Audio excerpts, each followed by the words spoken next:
Hello from Suffolk, England, where we're promised a day of bright sunshine today, after a cloudy start to the week.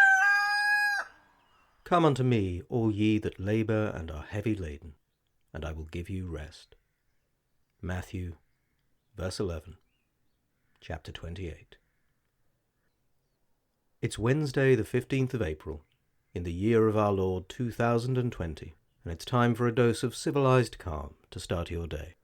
This is Mark's Almanac, your regular respite from the madness of World War V, recorded in the peace of the English countryside. When we were in the woods beyond Gobarrow Park, we saw a few daffodils close to the waterside. We fancied that the lake had floated the seeds ashore, and that the little colony had so sprung up. But as we went along, there were more and yet more, and at last, under the boughs of the trees, we saw that there was a long belt of them along the shore, about the breadth of a country turnpike road. I never saw daffodils so beautiful. They grew among the mossy stones about and about them.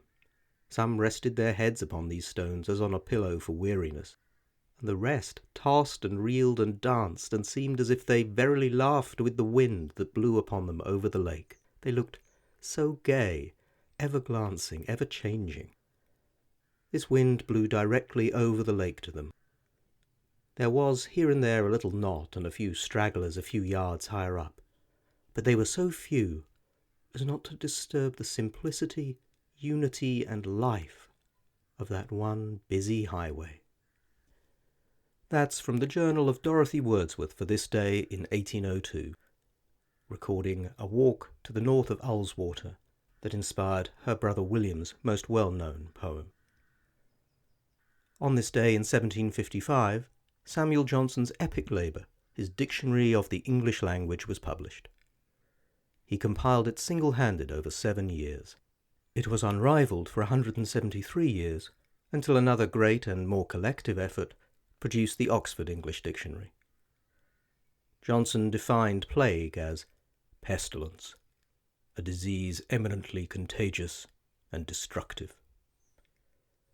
Also on this day in 1892, Amelia Edwards, author, explorer and Egyptologist, died aged 60 in Weston-super-Mare. Her ghost story, The Phantom Coach, brought her early success, but she became famous for her pioneering solo expeditions in Egypt with a female companion, and she co-founded the Egypt Exploration Society, which has made major contributions to the field and is still extant, based in Doughty Mews, London. Here's a poem, I Wandered Lonely as a Cloud, by William Wordsworth, which was requested with an excellent sense of timing by Lynn in Bexley Heath.